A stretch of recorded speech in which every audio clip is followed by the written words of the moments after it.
नमस्कार, मैं हूं नंदिता कुडेशिया और आप देख रहे हैं डीएनपी इंडिया। आज जनगण का मन में हम बात करेंगे कि कृषि कानून वापस तो ले लिए गए हैं, लेकिन इसके क्या सियासी फायदे या नुकसान हो सकते हैं। अभी 19 नवंबर को ही प्रधानमंत्री नरेंद्र मोदी ने 3 विवादास्पद कृषि कानूनों को वापस लेने की घोषणा की है। इससे न सिर्फ किसान खुश हैं, बल्कि बीजेपी के उत्तर प्रदेश, उत्तराखंड और पंजाब के विधायक और सांसदों ने भी राहत की सांस ली है, क्योंकि वो जानते थे कि आने वाले विधानसभा चुनावों में किसान आंदोलन एक बड़ा मुद्दा बनता जा रहा है, जिससे पार्टी को काफी नुकसान की आहट भी सुनाई दे रही थी। लेकिन बीजेपी के शीर्ष नेतृत्व ने वक्त रहते इस खतरे को भांप लिया और तुरंत ही इन 3 कृषि कानूनों को वापस लेने का ऐलान कर दिया। पार्टी नेताओं को उम्मीद है कि प्रधानमंत्री की इस घोषणा के बाद अब विपक्ष के हमलों की धार थोड़ी सी कम हो जाएगी, जो पिछले कुछ महीने से बहुत तेज हो गई थी। इन 5 राज्यों में से कम 2 राज्य उत्तर प्रदेश और पंजाब में किसान आंदोलन एक ज्वलंत मुद्दा था। इस साल हिमाचल प्रदेश में हुए पंचायत चुनाव के नतीजों ने खतरे की घंटी बजा दी थी। साथ ही लखीमपुर खीरी हिंसा ने भी इलाके में भाजपा के खिलाफ माहौल बनाने में एक बड़ा योगदान दिया।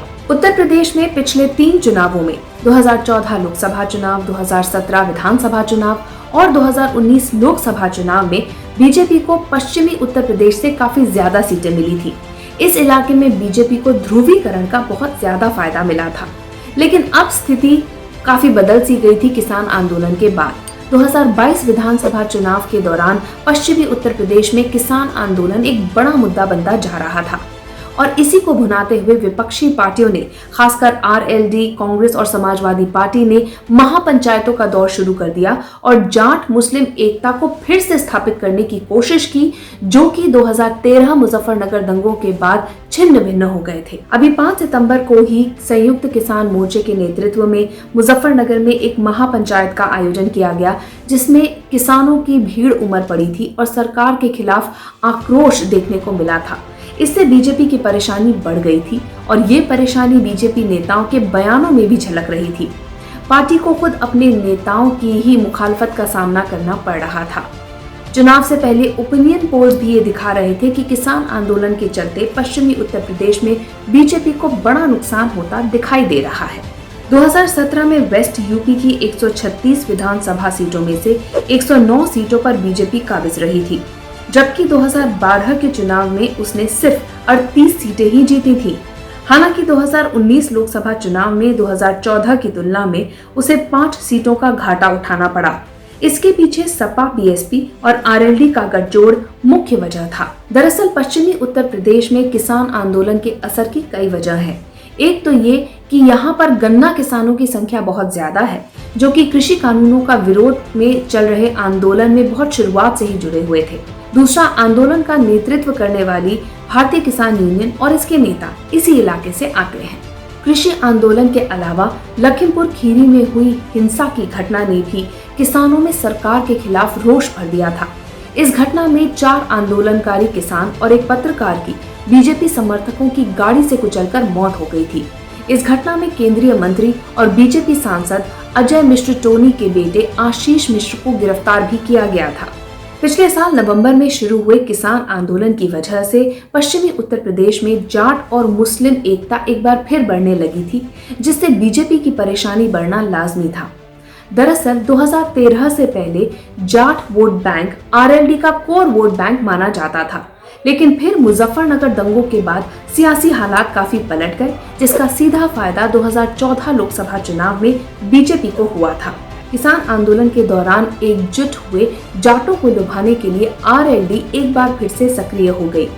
अब जाटों को ये लगने लगा कि उन्होंने आरएलडी को हराकर एक बड़ी गलती कर दी। किसान आंदोलन शुरू होने के बाद इस साल उत्तर प्रदेश में पंचायत चुनाव हुए, जिसमें बीजेपी को बड़ी चुनौती का सामना करना पड़ा और मतदाताओं ने अपनी ओर से चुने गए जिला पंचायत सदस्यों में सपा और आरएलडी के जो सदस्य थे उनको अच्छी खासी जीत दिलाई। किसान आंदोलन से पश्चिमी उत्तर प्रदेश में हो रहे नुकसान को भांपते हुए बीजेपी नेताओं ने पिछले कुछ दिनों में वहां पर चहलकदमी शुरू कर दी थी। पिछले दिनों सीएम योगी आदित्यनाथ कैराना के दौरे पर थे। इस दौरान उन्होंने वहां पर पलायन का मुद्दा उठाया और समाजवादी पार्टी पर निशाना साधा। साथ ही पलायन कर वापस लौटे परिवारों से भी उन्होंने मुलाकात की। पश्चिमी यूपी के दौरे के दौरान सीएम योगी आदित्यनाथ ने कई विकास परियोजनाओं का लोकार्पण और शिलान्यास भी किया। साफ है 2014 चुनावों के बाद जो बढ़त बीजेपी को पश्चिमी उत्तर प्रदेश में मिली है उसे वो किसी सूरत में जाने नहीं देना चाहती। पंजाब की बात करते हैं।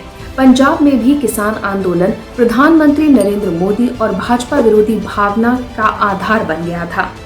कुछ मीडिया रिपोर्ट्स के मुताबिक आंदोलनकारी किसानों ने भाजपा नेताओं के घरों को भी निशाना बनाया। सूत्र बताते हैं क्योंकि पंजाब की राजनीति को किसानों की राजनीति माना जाता है, इसीलिए अपना जन आधार घिसकने के डर से कई नेताओं ने किसान आंदोलन को अपना समर्थन दिया। भाजपा के भी कुछ नेता और विधायकों ने पार्टी के शीर्ष नेतृत्व से इस मामले को जल्दी सुलझाने की अपील की थी। वैसे 3 कृषि कानूनों को वापस लिए जाने की घोषणा राज्य में भाजपा का राजनीतिक भविष्य कुछ ज्यादा नहीं संवारने वाली है, क्योंकि वहां पर पार्टी के पास एक मजबूत कैडर और नेतृत्व की कमी है। हाँ, कुछ महत्वपूर्ण बदलाव जरूर किए जा सकते हैं, जैसे कि कैप्टन अमरिंदर सिंह।